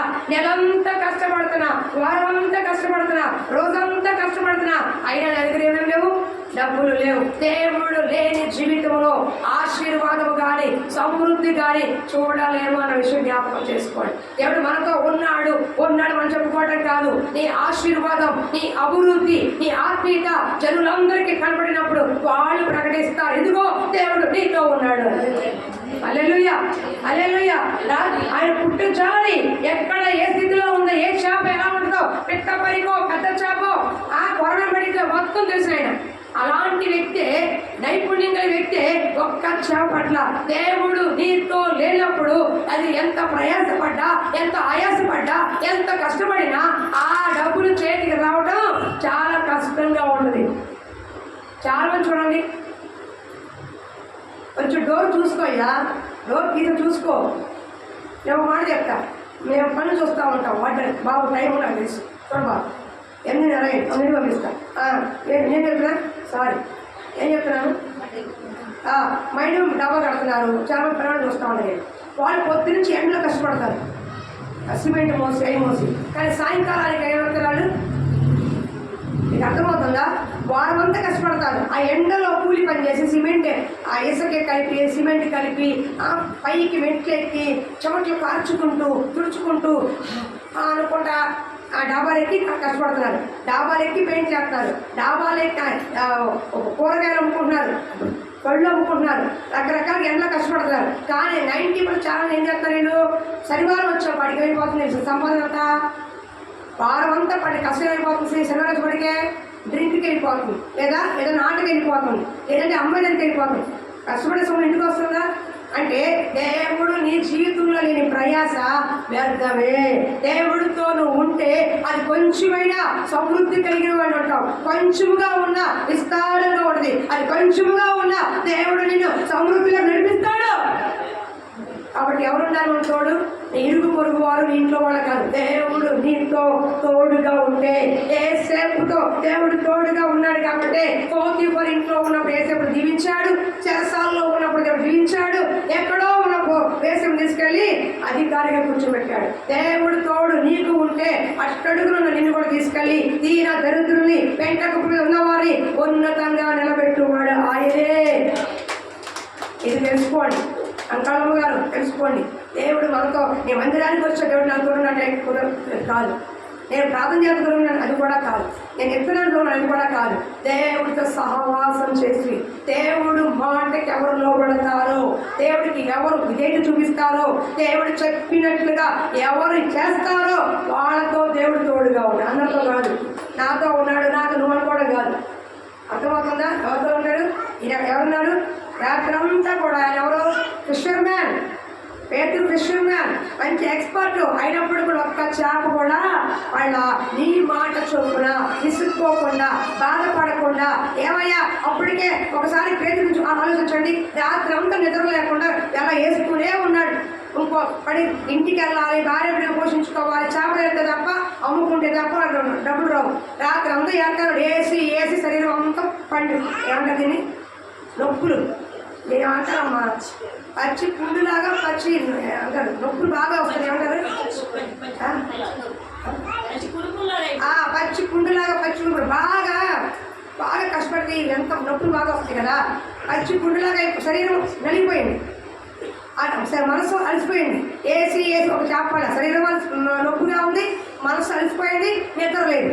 అలాంటి టైంలో యేసుప్రభు వారు వచ్చి చేప ఏమయ్యా అంటే ఎంత కోపం రావాలి, ఎంత బాధ రావాలి, ఏమయ్యా నువ్వు చెప్తూ నాకు ఏదో ఎప్పుడయ్యాలో అని అనకుండా, ఇసుక్కోకుండా, చెదరించుకోకుండా, లోపల సనుక్కోకుండా, గొనుక్కోకుండా ఆయనను నీ మాట చొప్పు నేను వేస్తానయ్యా అన్నారు. అర్థమవుతుందా? ఇప్పుడు ఏ పని అంటే నాకు తెలియదు, అబ్బాయి ఆటో కూడా నాకు తెలియదు. కానీ తెలియకపోయినా ఇదిగో నువ్వు తోలే ఆటో ఇలా ఈ విధంగా చేస్తే నీకు బ్లెస్సింగ్ వస్తుంది, మీరు చేసే పనులు ఇలా ఈ విధంగా ఉంటే నీకు బ్లెస్సింగ్ వస్తుంది సేవకు చెప్పినప్పుడు ఆ మాటలు లోబడితే అప్పుడు మీకు అది ఆశీర్వాదం. అంతేగాని మాకు అన్నీ తెలుసు అనుకుంటే వెళ్ళి ఏమవుతుంది? ఇలాగే ఉంటుంది, ప్రయాసం అయిపోతుంది, వ్యర్థంగా పోతుంది. అర్థమవుతుందా? కాబట్టి దేవుని మాట చొప్పున ఏం చేయాలట? విధేయత చూపు. ఎప్పుడైతే నువ్వు విధేయత చూపిస్తావో విస్తారమైన ఆశీర్వాదం నీ పక్కనే ఉంది. అప్పటి వరకు అక్కడే పెట్టాడు చేపలు, కానీ పేదలు ఒకటి మళ్ళా. కానీ దేవుడు మాటకి ఎప్పుడైతే లోపడ్డాడు, చెప్పిన మాట విన్నాడు, విస్తారం చేప పట్టాడు, దేవుడు ఆశీర్వాదం చూస్తాడు. ఈరోజు దేవుడు మాట వినక నీ కుటుంబంలో దేవుడికి అవిధేయత కార్యాలు, నీ జీవితంలో దేవుడికి అవిధేయత కార్యాలు, నీ గర్వము, నీ అహంకారము, నీ ఇష్టానుసారం చేసే పనులతో తీసాయి. దేవుడు మాటకి లోబడు. ఎంతకాలం అలాగే ఉంటావు, ఎంతకాలం అలాగే ఏడుస్తూ ఉంటావు, ఎంతకాలం నొప్పితో ఉంటావు, ఎంతకాలం బాధతో ఉంటావు, ఎంతకాలం ఎదుగుబడులు లేకుండా ఉంటావు. తిమోతి నీ అభివృద్ధి అందరికీ తేటగా కనపడాలయ్యా అన్నాడు. ఆత్మీయంగా కనపడాలి, ఆర్థికంగా కనపడాలి, నీ కుటుంబం అంతా కూడా దేవుడి మీద కనపడాలి. అవునా? దేవుడమ్మా ఏమైనా బట్టలు పడుతున్నావు, లాస్ట్లో పడతాను, నువ్వు పడలేదు. అర్థమవుతుందా? దేవుడు నీతో ఉంటే ఆశీర్వాదం. నేను ఎన్నో కుటుంబాలు చూశాను, అసలు తినటానికి కూడా లేని కుటుంబాలు అక్కడ విస్తార సౌందర్యం చూశాను. చెప్పులు కూడా లేకుండా నడుచుకున్న జీవితాల్లో బళ్ళు చూశాను. ఎందుకని? కొన్ని కార్యాలు చెప్పినప్పుడు ఖచ్చితంగా వినేది మా ఇస్తాన్ని మేము చేసుకుంటాం, నష్టపోయేది మీరు మీ కుటుంబాలు. దేవుడు చెప్పిన వాడికి లోపడకపోతే నేనైనా నువ్వైనా సరే నష్టపోయేది మనమే. అర్థమవుతుందా? దేవుడు మాట చెప్పాడు, నీకు ఇష్టం ఉందా, ఆయనకి ఇష్టం ఉందే కాదు, ఆయన నేను అలసిపోయినా, నాకు బాధ కలిగినా, నా శరీరం అంతా కోఆపరేషన్ చేయకపోయినా నీ మాట చొప్పున నేను చేస్తానయ్యా, నీ మాట చొప్పున నేను వింటానయ్యా అని విధేయత చూపించాడు. కాబట్టి అక్కడ ఆశీర్వాదాన్ని పక్కనే ఉంచాడు దేవుడు. ఈరోజు నువ్వు ఆశీర్వదించబడట్లేదు, బాధపడుతున్నావు, ఇబ్బంది పడుతున్నావు, సమాధానం లేకుండా ఉన్నావు, సంతోషం లేకుండా ఉన్నావు, అనారోగ్యంతో ఉన్నావు, పరిస్థితి అంతా దిగజారి పరిస్థితిలో ఉందంటే ఒకే ఒకటి పరీక్షించుకో, మాట వినట్లేదేమో. దేవుడి మాటకు నువ్వు వినట్లేవు. యోనా అంత ప్రవక్తే మాట వినకపోతే తుఫాన్లో సముద్రం పడదు. నువ్వు నేనంత యోనా లాంటి ప్రవక్త మాట వినకపోతేనే తీసుక సముద్రం పడుతుంది దేవుడు. అవునా కాదా? కాబట్టి దేవుడు మాటకున్న విలువ అంత ఘనంగా ఉంటుంది. మాట వినకపోతే అంత తగ్గింపులోకి వెళ్ళిపోతాం. కాబట్టి ఈ రోజున దేవుడు నీకేం చెప్తున్నాడు? వద్దు అన్న పని చెయ్యమాక, వెళ్ళొద్దన్న చోటికి వెళ్ళక, వద్దను వదిలేసే ఇవన్నీ చేసుకున్నప్పుడు నిత్యంగా మీ కుటుంబాలు దేవుడు బ్లెస్ చేస్తాడు, ఆశీర్వదిస్తాడు. హల్లెలూయా, హల్లెలూయా, హల్లెలూయా. ఏం చదువుకోండి చూడయ్యా, చూడమ్మా. అప్పుడే రాజుగారు ఎలా వచ్చిందంట? నీ మాట చొప్పు మొదలు పెట్టిన చెప్పగా వారు అలాగూ చేసి విస్తారమైన చేపట్టి, అందుచేత వారు వల్ల తిరిగిపోతుండగా వారు వేరొక దొన్నులోనున్న తమ భార్య వారు వచ్చి తమ సహాయం చేయవాలని వారి సైన్యం చేసి. మా వినండి, ఇక్కడ ఒక రాష్ట్రీయ మరణం తమ పాప ఊరుకోవాలి. ఏనమ్మా, ఇక్కడ యేసు ప్రభువు వారు మాట చొప్పున విన్నాడు, విస్తార చేపలు పెట్టాడు. అంటే అక్కడ రాసిన 153 గొప్ప చేపలు అంట. ఆ చేపలు అంతకుముందు ఎప్పుడు కూడా ఆయన పట్టలేదంట. అంత విస్తార చేప పెట్టినప్పుడు అక్కడ వేరే దోణులు ఉంటాయి కదా, వేరే వాళ్ళు ఉంటారు కదా, వాళ్ళు పిలిచాడంట, అయ్యా మన విస్తారం చేపలు ఉన్నాయి, మా పడవ నిండిపోయింది, ఈ చేపలు సరిపోవట్లేదు, మీ దోణులు వేసుకోండి, ఏంటి మాకు సహాయం చేయడానికి రండి, మా దగ్గర సమృద్ధి ఉంది, ఇంకా మిగిలిన ఉంది, మీ దోమలో ఒకటి చేపలు వెయ్యండి చెప్పాడంట. ఒక ఆత్మ సంబంధమైన వ్యక్తి నువ్వు తృప్తిగా ఉండటం కాదు, ఇతరులకు ఆశీర్వదకరంగా ఉండాలి. దేవుడు నిన్ను ఆశీర్వదిస్తాడు, ఇతరులకి నిన్ను ఆశీర్వదకరంగా ఉంటాడు. నువ్వు శుభ్రంగా తృప్తిగా విషయాల్లో ఉంటావు, నేను అడబెట్టే స్థాయికి వెళ్తావు. మనం ఇప్పుడు ఎలా ఉన్నావు?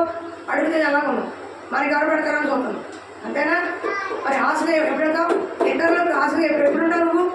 నువ్వే ఆశ్రయించబడలేదు, ఇతరులకు ఎప్పుడు ఆశ్రయకరంగా ఉంటావు. నీ వల్ల నలుగురికి ఎప్పుడు ఉపయోగకరంగా ఉంటుంది. ఆత్మీయంగా కానీ, కుటుంబపరంగా కానీ, వ్యక్తిగతంగా కానీ నీ వల్ల నలుగురికి ఎప్పుడు ఉపయోగకరంగా ఉంటుంది. అంటే దేవుడితో మనం ఉన్నప్పుడు దేవుడు సమృద్ధి ఇస్తే నువ్వు తింటాం మాత్రమే కాదు, ఇంకా నలుగురి పెట్టే స్థాయి దేవుడు నీకు ఇస్తాడు. అర్థమవుతుందా? వాళ్ళ ధోని నిండిపోయింది, ఇంకా మిగతా ధోని కూడా రమ్మంటున్నాడు. సమరయ స్త్రీ ఏం చేసింది? యేసు ప్రభువుని తెలుసుకున్న స్త్రీ ఏం చేసింది? తన ఊరి వారందరినీ కూడా యేసు వద్దకు నడిపించింది. ఈ రోజున నువ్వు ఆత్మీయంగా ఎదిగేవంటానికి సూచన ఏంటి? నువ్వు వాక్యం వింటావు, ఆ వాక్యం ఏం చెప్తావు? ఎక్కడో చెప్తావు, అమ్మా ఈరోజు మంత్రులు వాక్యం చెప్తారు, ఈ విధంగా చెప్పారని చెప్పి నీ ఇంటి వారికి, రాని వారికి ఆ వాక్యాన్ని పంచాలి. నీ దగ్గర సమృద్ధి ఉందంటే, ఆహారం ఉందంటే, ధనం ఉందంటే లేని వారికి కూడా పంచాలి. నువ్వు ఆశ్రయించబడాలి, ఇతరులకి ఆశ్రయకరంగా ఉండాలి. ఇప్పుడు నేనున్నాను, నాకు ఆస్తి పాస్తి లేదు, కానీ నేను ఆశ్రయించబడ్డాను, ఇతరులకి ఆశ్రయకరంగా ఉన్నాను. దేవుడి మాట, దేవుని సువార్త ఇక్కడ బయట అనేక చోట్ల ప్రకటిస్తున్నా. వాళ్ళ కుటుంబాలకి కొన్ని కార్యాలు దేవుడు చేస్తూ వచ్చాడు అంటే బ్లెస్సింగ్ చేసి ఇతరులకు కూడా బ్లెస్సింగ్ కరంగా ఉన్నాం. కాబట్టి అది క్రైస్తవం అన్నమాట. అర్థమవుతుందా?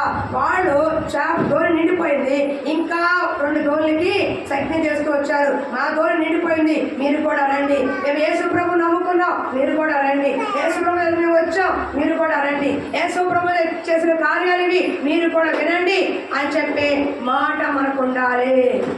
నువ్వు దీవించబడాలి, నీ వల్ల ఇతరులు దీవించబడాలి. నువ్వు ఆశ్రయించబడాలి, నీ వల్ల నీ కుటుంబం, నీ పిల్లలు, నీ చుట్టుపక్కల వారు ఆశ్రయించబడాలి.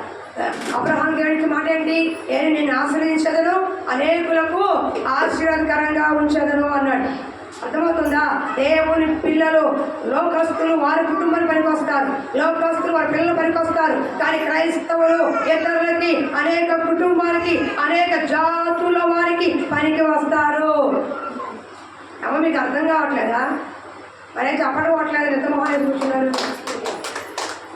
నువ్వు దీవించబడి, నువ్వు సమృద్ధిగా ఉండి, నువ్వు హ్యాపీగా ఉండి ఇతరులకేం చెప్పాలంట? దేవుడి గురించి చెప్పాలి.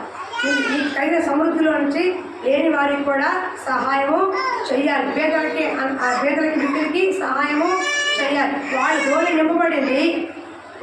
నింపబడింది, ఇంకా ధోనుల కోసం అడిగి చేస్తారు, సజ్ఞ చేస్తారు. మా ధోనుల చేపలు నిండిపోయి మీరు కూడా రండి సహాయానికని ఆ ధోనులో కూడా చేపలు వేసి పెట్టారు. అర్థమవుతుందా? క్రైస్తవ కుటుంబం అంటే ఆశీర్వదించబడిన కుటుంబము, అనేకులకి ఆశీర్వాదకరంగా ఉండే కుటుంబం. ఈరోజు నీ కుటుంబం ఎలా ఉంది? నీ స్థితి ఎలా ఉంది? నీ పరిస్థితి ఎలా ఉంది? దానికి కారణం ఏంటి? ఒకసారి మనసాక్షిని పరిశీలించుకోండి. హల్లెలూయా. ఎందుకంటే దేవుడు సమృద్ధి ఇచ్చేవాడు, ఇచ్చాడా లేదా? రాత్రంతా ప్రయాసపడ్డాడు, కానీ ఆయనకి సమృద్ధి లేదు. కానీ దేవుడితో ఉన్నప్పుడు, దేవుడితో మాట విన్నప్పుడు, దేవుడి పక్కన ఉన్నప్పుడు ఆయన ధోని ఇచ్చాడు, ఆయన మాట విన్నాడు, ఆయన పక్కనే ఉన్నాడు. అందుకే సమృద్ధిలోకి దేవుడు నడిపించాడు. దేవుడి మాటకి లోపడినంత కాలం సమృద్ధిలోకి వెళ్ళలేము. దేవుడు మాటకి లోపడినంత కాలం అభివృద్ధి ఆశీర్వాదం చూడలేము. ఇది నేను చెప్తున్నాను, బైబిల్ చెప్తున్నమాట. తిన్నట్టు ఉంటుంది, వచ్చినట్టు ఉంటుంది, కడిగినట్టు ఉంటుంది, కానీ ఏది కూడా శాశ్వతంగా ఉండదు. ఒక జ్ఞాపకం చేసుకొని క్రైస్తవులైన మనము సమృద్ధిలోకి వెళ్ళాలంటే దేవుడు చెప్పే ప్రతి మాట వాక్యానికి లోబడాలి. అది ఎవరైనా సరే, ప్రవక్త అవని, సేవకుడు అవని, విశ్వాసం అని ఒకటే ఆ మాట చెప్పాడా లోబడు. అదే ఆశీర్వాదం. అది కష్టం అవ్వచ్చు, బాధ కలిగించవచ్చు, ఇవ్వలేవచ్చు. కానీ ఆ పేదరికి కష్టం కలిగింది, శ్రమ కలిగింది, బాధ కలిగింది, నిద్ర లేదు, శరీరం కలిసిపోయింది, అయినప్పుడు కూడా ఈ మాట చొప్పు నేను వింటానయ్యా. ఆ ఒక్క విధేయతకే సమృద్ధిలోకి, ఆశీర్వాదంలోకి పెళ్లి తీసుకెళ్ళాడు. రూతు దైవం మాట లోబడింది. అత్తగారు నీ మాట చొప్పు నేను వింటానమ్మా, నీతోనే ఉంటానమ్మా అని లోబడి వచ్చింది, విధేయత చూపించింది, పరిగి ఏరుకోవడానికి ఇష్టపడింది, కష్టపడింది. ఆ యజమానురాలికి ఆ తర్వాత ఆ పొలానికే యజమానురాలుగా మార్చబడింది. హల్లెలూయా, హల్లెలూయా. హల్లెలూయా, హల్లెలూయా, హల్లెలూయా. అర్థమవుతుందా? జ్ఞాపకం చేసుకుని లాస్ట్ టైం మూవ్ చేసిన పాయింట్ చెప్పేసి చాలా చూడండి. వారి వలలో పిండిపోతుండగా వేరే దూరంలో ఉన్న కంపాని వాళ్ళు వచ్చి ఒక సహాయం చేయమని చదివేది. ఆవిడ పేరు చూసి యేసు మోకాళ్ళని సాగిపడి, ప్రభువా నన్ను విడిచిపోము, నేను పాపాత్ముడైనప్పట్లో దేవుడు చేసిన ఆశ్చర్య అప్పటి వరకు బోధకుడిగా చూశాడు, వాక్యనిపుడిగా చూశాడు. కానీ ఎప్పుడైతే అద్భుత ఆశ్చర్యకార్యం చేశాడో ఈయన బోధకుడు కాదు, నిజమైన దేవుడు అని, నేను పాపాత్ముడయ్యా అని పాదాల దగ్గర పడిపోయాడు. ఈరోజు మందిరానికి వస్తున్నావు కదా, దేవుడు వాక్యం వింటున్నావు కదా, వింటున్నావు, ఏం చేయాలి? గ్రహింపు కావాలి. నేను పాపిని ప్రభు అని గ్రహింపు ఉండాలి నీకు. ఏముండాలి నీకు? ఈరోజు గ్రహింపు లేక, జ్ఞానం లేక అనేక కుటుంబాలు చల్లగిద్దరైపోతున్నాయి. భర్త భార్య అంటది అంతా నీ వల్లే అంటాడు, భర్త భార్య అంటే అంతా నీ వల్లే అంటాడు. కానీ యోనా అంటున్నాడు, నన్ను బట్టి తుఫాను వచ్చింది. నీ కుటుంబము పడిపోతుందంటే, కూలిపోతుందంటే ఎవరి వల్ల? ఇది నా వల్ల. గ్రహింపొద్దా? గ్రహింపొద్దా? నీ వల్ల ఏంటి? నీ పాత్ర ఏంటి? అది పరమడిసాయి. నీ పాత్ర ఏంటి? నీ మాట తీరేంటి? నీ భక్తి ఏంటి? నీ గ్రహింపు రావాలి. ఒక కష్టం వస్తున్నప్పుడు, బాధ వస్తున్నప్పుడు, ఇబ్బంది వస్తున్నప్పుడు, అవమానం వస్తున్నప్పుడు, నీ కుటుంబం తుఫానుగా రేగుతున్నప్పుడు నీకు గ్రహింపు రావాలి. ప్రభువా ఏంటి నా పరిస్థితి, నా కుటుంబ పరిస్థితి ఏంటని ప్రభు బాధ వేయగలవు పడాలి. పాపాత్ముడు ప్రభు అని పేతురు యేసు ప్రభు బాధపడుతున్నాడు. ఈ రోజు నీ కుటుంబంలో జరుగుతున్న దానికి నేను బాధ్యుడు ప్రభువా అనే గ్రహింపు నీకు రావాలి. రావాలి నిజంగా. ఇప్పుడు సంఘ సేవకుడు ఆయన సభాముఖంగా చెప్తున్నా, కొన్ని నాకు తెలిసి తెలియక అవగాహన నేను చాలా పోగొట్టుకున్నాను. నాకు గ్రహింపు వచ్చింది. నీకు అర్థమవుతుందా? నాకు గ్రహింపు వచ్చింది. ఫస్ట్లో రాలా, 2 ఏళ్ళు కూడా రాలా, 3 ఏళ్ళు కూడా రాలా, 4 ఏళ్ళకి వచ్చిన గ్రహింపు వచ్చింది. ఫోన్లే అప్పుడే వచ్చింది, నేను స్వాతం అనుకున్నాను. గ్రహింపు వచ్చినాక ఏం చేశా? కొన్ని ఇలా మార్చుకోవాలి, మనలో కొన్ని ఉన్నాయి, వాళ్ళు ఇలా ఉన్నాయి, ఇలా చెప్పాలి, ఇలా ఉండాలి, వాళ్ళ స్వభావం అంతే, వాళ్ళు ఎవరో చాలి, మనకి ఇట్లా ఉండాలి అనే గ్రహింపులోకి వచ్చి కొద్దిగా ఏం చేసుకుంటూ వచ్చా? మార్చుకుంటూ వచ్చా. మీకు అర్థమవుతుందా? అంటే నా వల్ల ఇది నష్టం జరగకూడదు, నా వల్ల ఇది పోకూడదు, నా వల్ల ఇది ఇబ్బంది కలగకూడదు అనే గ్రహింపు నాకు వచ్చింది. ఇప్పుడు నీకేం రావాలి? నీ కుటుంబము అస్తవ్యస్తంగా ఉంది, అడిదిడ్డంగా ఉంది, అప్పులు పాలవుతుంది, ఇబ్బందుల్లోకి వెళ్తుంది, అసమాధానంతో ఉంటుంది. నీకేం రావాలి?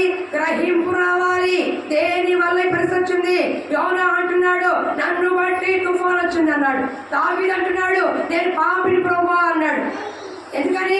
గ్రహించుకున్నాడు. ఈ రోజున ఆ గ్రహింపు భార్యాభర్తల్లో లేదు, పిల్లల్లో లేదు, విశ్వాసమైన మనలో లేకుండా పోతుంది. ఎంతసేపు వాళ్ళ మీద వీళ్ళ మీద అంటున్నారా కానీ నువ్వు చేసిన తప్పేంటి, నువ్వు నీ వల్ల వచ్చిన నష్టం ఏంటి, ఆ గ్రహింపు నీకు రానంత కాలం నీ కుటుంబం బాగుపడదు. విశ్వాసంగా నువ్వు ఎదుగుబడి లేకుండా అలాగే ఉంటావు. నీకు అర్థమవుతుందా? నేను ఒక మాట చెప్తా. ఇప్పుడు శ్యామలమ్మ గారు ఉన్నారు, ఆవిడ నేను కాకుండా వచ్చింది, సంవత్సరం క్రితం వచ్చింది అనుకోండి. ఆవిడ ప్రార్థన చేసుకుంటుంది, బాగుంది, దేవుడి వల్ల ఆవిడ ఇల్లు కట్టుకుంది అనుకోండి. మీరు నా 5 ఏళ్ళ నుంచి వస్తున్నారు సార్, 10 ఏళ్ళ నుంచి వస్తున్నారు, మీరు అట్లాగే ఉన్నారు. మీకేమంటుంది? నేను కాకుండా వచ్చినప్పుడు ఇల్లు కట్టేసుకుంది, అలా ఉంది, ఇలా ఉంది, మేము 10 ఏళ్ళ నుంచి వస్తున్నాము సంఘంలోకి, మాకేం ఎవరో అంటారు. అలా అనుకునే విశ్వాసం లేదా? సంఘంలో ఉన్నారా లేదా? ఉన్నారా? కానీ ఆ విశ్వాసం ఏమనుకోవాలి? నిన్న కాక మొన్న వచ్చినవాడికే దేవుడు అంధకార్యం చేస్తే ఎన్నాళ్ళ నుంచి నాకేం చేయాలి? అలా చేయకపోవడానికి నాలో ఉన్న లోపం ఏంటి? నేను ప్రార్థన సరిగ్గా చేయట్లేదా? దేవుడు సరిగ్గా ఉండట్లేదా? దేవుడు మనకి లోపడట్లేదా? నీకు అర్థమవుతుంది. గ్రహింపు అంటే ఏంటి? నేరం మోపేవాడు అపవాది. భార్య భర్తల మీద అంతా నా భార్య చేసిందండి భర్త, నేరం మోపేవాడు అపవాది. అంతా నీ వల్లే అంటే భార్య, నేరం మోపేవాడు అపవాది. నేరం మోపడానికి కాదు నీ కుటుంబాన్ని ఇచ్చింది. గ్రహింపు కావాలి. ఎందువల్ల పతనం అవుతుంది, ఎందువల్ల పాడైపోతుంది, ఎందువల్ల దిగజారిపోతుంది, ఎందువల్ల ఆత్మీయ ఎదుగుదల లేకుండా ఉన్నాం, ఎందువల్ల మనకంటే వెనకొచ్చిన వారు, మనకంటే నిన్న కాక మన అద్దెకొచ్చిన వాళ్ళు ఎన్నో సమృద్ధిగా ఉంటే మనం ఎందుకు ఉండలేకపోతున్నామని గ్రహింపు ఎవరికి ఉండాలి? నీకు ఉండాలి. పేతురుకు వచ్చింది అదే, నేను పాపాత్ముడు ప్రభు అని ప్రభు పాదాలు పట్టుకున్నాడు. గ్రహింపు వచ్చింది. అప్పటి వరకు బోధకుడు తాను వాటిని చెబుతున్నాడు అనుకున్నాడు. కానీ అద్భుత కార్యం చూడంగానే ఈయన నిజమైన రక్షకుడు అని గ్రహింపు వచ్చి పాదాలు పట్టుకున్నాడు. ఈ రాత్రి నేను చెప్తున్నాను, మీ కుటుంబాలు బాగుపడాలంటే, మీ ఆత్మీయ జీవితం బాగుపడాలంటే, అసలు మీరే బాగుపడాలంటే ఖచ్చితంగా మీకు గ్రహింపు రావాలి. ఒక్కసారి ఒంటరిగా కూర్చోండి, దేవుని ముందు పెట్టుకోండి. పక్కన అక్కడ వదిలేసాను, పిల్లలు వదిలేసాయి, పేడ వదిలేసాను. ఆత్మీయ నిన్ను పరిశీలించుకో. నీ వల్ల వచ్చిన లోటుపాట్లు ఏంటి, నీ వల్ల వచ్చిన తప్పిదం ఏంటి అని ఆలోచన చేసి గ్రహిస్తే ఖచ్చితంగా దేవుడు జవాబిస్తాడు. దాన్ని వదిలేసామనుకో నీ కుటుంబంలో భూలోకంలో పరలోకంలో ఉంటుంది. అలా కాదు నేను ఎట్లాగే ఉంటానంటే చివరి దాకా యుద్ధాలే యుద్ధాలు, సమాధానం ఉండదు, సంతోషం ఉండదు, ఏమీ ఉండవు. ఆశ 35 సంవత్సరాలు దేవుడు సమాధానం ఇచ్చాడు, కానీ అది కాదు వేరే చూశాడు. ఏమైపోయింది? ఇక యుద్ధాలే యుద్ధాలు అనే దేవుడు. యాక సుమ మీరు ఆడుకుంటుంది మనుషులతో కాదు, సర్వ సృష్టికర్త దేవుడితో. ఎవరితో? సర్వ సృష్టికర్త దేవుడు. ఆశామాషాక తోలు తీసేస్తాడు. ఇంకా మీ భాష చెప్పండి, మాటలు చెప్తున్నా. తోలు తీసే ఎండతాడు అంతే. ఆశామాష దేవుడు పెట్టుకోబాకండి, గ్రహించుకోండి. ఎందుకు నా వ్యాపారం పెరగట్లా, ఎందుకు నా ఉద్యోగం పెరగట్లా, ఎందుకు నా కుటుంబం ఇట్లా ఉంది, ఎందుకు అసలు నా జీవితం ఇట్లా ఉంది, ఎందుకు నా పరిస్థితి ఇట్లా ఉంది, ఎందుకు నేను ఇలా అయిపోతున్నాను అని ఏం చేయాలి? అంకాళమ్మ గారు గ్రహించుకోవాలి. గ్రహింపు ఉండాలి. గ్రహింపండి. దేంట్లో పొరపాటు చేశాము, దేంట్లో తప్పిదం చేశాము, ఎందుకు ఇలా అయిపోతుంది అని గ్రహించుకొని దాన్ని సరి చేసుకుంటే నిశ్చయముగా దేవుడు ఆశీర్వాదం చూస్తాము. దావీదు గ్రహించుకున్నాడు, అయ్యో జనాభా లెక్కలేను, అనవసరంగా లెక్క పెట్టేశారే అని చచ్చిపోయిన వాళ్ళని చూసి గ్రహించుకున్నాడు. అప్పుడు పశ్చాత్తాపం. అర్థమవుతుందా? గ్రహింపు కావాలి. ఆయన దేవుడని, సర్వ సృష్టికర్త అని, మన పాపులమని, మన పాపములు తీర్చడానికి వచ్చాడని, సర్వ లోక రక్షకుడు ఆయనే అని ఎవరైతే గ్రహిస్తారో వాడికి రక్షణ వస్తుంది. అంతేగాని అవసరాల కోసం వచ్చే వాళ్ళకి, ఏదో వస్తుందని వచ్చేవాడికి గ్రహింపు రాకపోతే రక్షణ రాదు. అర్థమవుతుందా?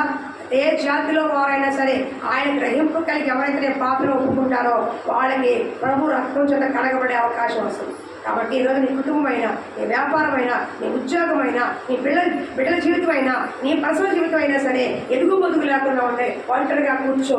అందరూ పొడుగున ఒంటరిగా కూర్చొని పైకి లేవు, కూర్చో. వెంటనే గ్రహించుకో దేనివల్ల వచ్చింది, దేనివల్లే పరిస్థితి వస్తుంది, నా తప్పిదం ఏంటి, కుటుంబ పరిస్థితి ఏంటి అని గ్రహింపు నీకు వస్తే ఇంకొకసారి పొరపాటు చెయ్యవు. అప్పుడు దేవుడు నీకు తోడుగా ఉండి నీ స్థానాన్ని, నీ పరిస్థితిని ఉన్నతంగా నిలబెడతాడు. చూడమ్మా, ముగించేది టైం పడుతుంది. 7వ వచనం, 8వ వచనం. ప్రభువా నన్ను విడిచిపోము, నేను పాపాత్ముడిని అని చెప్పాడు. ఎప్పుడైతే తన పాపాలు ఒప్పుకున్నాడో అప్పుడు దేవుడు అంటాడు, ఇప్పుడు వరకు మనం జాబు పెట్టావయ్యా, ఇప్పుడు నేను మనుషుల పట్ల జాగ్రత్తగా చేస్తాను, నా వెనకాలరా అన్నాడు. అక్కడే మన పొలం వదిలేసి ఆయన వెంటనే కొన్ని చెప్పాలి. దేవుడు నీ శక్తిదాన్ని, నీ యొక్క పరిస్థితి వద్దు అన్నప్పుడు వదిలే. మొండిగా వెళ్ళామంటే దెబ్బ తినాల్సి వస్తుంది. మొండిగా వెళ్తే మొండి పిల్లకి ఏం చేస్తారు? చెప్పి మొండిగా ఉన్న పిల్లకి ఏం చేస్తారండి శ్రీనివాస్ గారు? అదేగా దేవుడు చేసుకుని కూడా అండి. నాకు చాలా దెబ్బ పడి నేను మొండి బండబారిపోయి ఇది వచ్చాను. ఏదో నేను చెప్తే వీళ్ళు దెబ్బలు తినే వచ్చా. దేవుడితో ఒక్కొక్క దెబ్బ తింటా నేర్చుకుంటూ వచ్చా. ఆ పరిస్థితి రాకుండా జాగ్రత్తగా ఉంటుకోండి. అర్థమవుతుందా?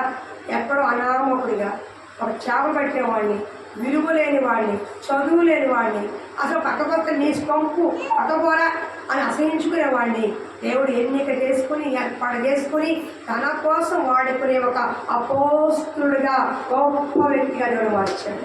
అది సమృద్ధి ఇచ్చింది ఒక చేపల్లో కాదు, ఆత్మీయ జీవితంలో సమృద్ధి ఇచ్చాడు, ఘనతలో సమృద్ధి ఇచ్చాడు, ఆత్మీయలో సమృద్ధి ఇచ్చాడు, పరిశుద్ధాత్మ సమృద్ధి ఇచ్చాడు. అపోస్తులుగా తన జీవితం అంతా కూడా సమృద్ధిలోకి దేవుడు నడిపించాడు. అలాంటి పేదల జీవితాన్ని మనం తీసుకుందాం. ఈరోజు దేవుడి దగ్గరికి వచ్చారంటే ఎప్పుడైనా ఒక గుర్తుపెట్టుకోండి, మనకి ఏమి ఇస్తారు దేవుడని కాదు, మనం ఎలా దేవుడి దగ్గర ఉండాలి, ఏ విధంగా నడుచుకోవాలన్న గ్రహింపు మనకు వస్తే మన జీవితాలు బాగుంటాయి. కుటుంబాల ఫస్ట్ తినకపోతే సమాధానం ఉండాలి. ఏమన్నారమ్మా? సమాధానం, సంతోషం. తర్వాత సంగతి సమాధానం, సంతోషం ఇంట్లో ఉంటే 10 లక్షలు అప్పు ఉన్న హ్యాపీగా వెళ్ళిపోతాం. కానీ ఎంత కోటీశ్వరుడైనా సమాధాన సంతోషం లేకపోతే ఆ ఇల్లంతా కూడా అల్లకల్లోలంగా ఉంటుంది. కాబట్టి పేతురు నుంచి నేర్చుకోవాల్సిన అధ్యాయం నుంచి దేవుడు పేతురుని ఎంచుకున్నాడు. ఎంపిక చేసుకున్నాడు. అతను దేవుడు గుర్తించాడు. దేవుడు మాటకి లోబడినప్పుడు సముద్రంలోకి నడిపించాడు. ఎప్పుడైతే ఆయన నిజమైన దేవుడిని తెలుసుకున్నాడో, నేను పాపాత్మను ప్రభువా అని పాదాలు పడుకుని ఏడ్చాడు. వెంటనే దేవుడు పది గ్రహింపు వచ్చింది. ఆ గ్రహింపు రాగానే ఏమొచ్చింది? సేవలోకి తీసుకెళ్ళిపోయాడు. ఈ రోజున సేవ చేస్తున్న అందరూ గొప్పవాళ్ళు కాదండి, గొప్పవాళ్ళే కాదు, ఉన్నతం కాదు, ఒక అనామకుల్ని, పామరుల్ని, విలువలేని వారిని, దిక్కులేని వాడిని దేవుడు ఎంచుకొని ఘనంగా నిలబెట్టుకున్నాడు. ఎందుకు తెలుసా? ఆయన పని కొరకు కష్టపడేవారు కావాలి, ఆయన పనికి మాట వినేవారు కావాలి, ఆయన పనికి నేను పాపిని ప్రభువుని గ్రహించుకునేవాడు కావాలి, ఆయన పని కొరకు దేన్నైనా వదులుకునేవాడు కావాలి. ఏ మనుషులు అదమో, డబ్బులు అదమో, బంగారం అదలంటే దేవుడికి మోసం, దేవుడు మోసం. పేదమా రైతులు వాళ్ళ వదిలేసి వెంటనే వచ్చాడు. అప్పుడు అన్నాడు, మీకు ఏమైనా తక్కువ అయిందా అన్నాడు దేవుడు. నాకేం తక్కువ కాలేదయ్యా అన్నాడు. నువ్వు మనుషులతో వెళ్ళినా అసంతృప్తిగా ఉంటుందేమో, దేవుడి దగ్గరికి వస్తే తృప్తిగా ఉంటుంది. నువ్వు కడుపారా తిని తృప్తిగా ఉండేలా నా సేవ ఉంటుంది, నీ జీవితం ఉంటుంది, నీ కుటుంబం ఉంటుంది. కానీ నువ్వేం చేయాలి? దేవుడి మాటకి ఇదైతే చూపించాలి. రెండోది, నేను పాపినని గ్రహించాలి. రక్షణ పొందుకున్నాను మాది కాదు, నేను హృదయం ఏముండకూడదు, పాపము ఉండకూడదు, పాపం తలంపు ఉండకూడదు, పాప ఆలోచన ఉండకూడదు. నేను పాపిని ప్రభువుని గ్రహించాలి. మూడోది, దేవుడి కొరకు దేన్నైనా అంటే వదులుకొని సేవ చేయడం కాదు, నీవు ఉన్నంతలో దేవుడికి వదిలేసుకునే అవకాశం మనకి ఉండాలి.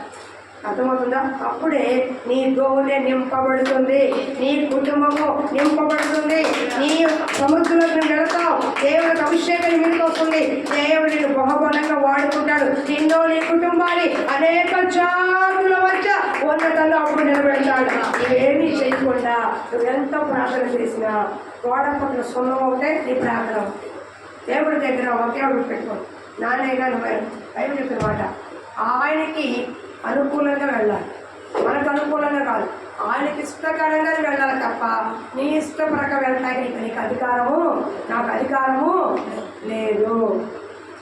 ఇది బాగా మైండ్లో పెట్టుకోండి. నువ్వు విశ్వాసకి భక్తి చేస్తున్నా, సేవకురాగా నేను భక్తి చేస్తున్నా, నువ్వు అందరం భక్తి చేస్తున్నా, ఇప్పుడిప్పుడే భక్తిలోకి వచ్చిన నీకైనా నీ ఇష్టం అంటూ ఏది ఉండకూడదు. దేవుడి ఇష్టమే నీ ఇష్టంగా మారాలి.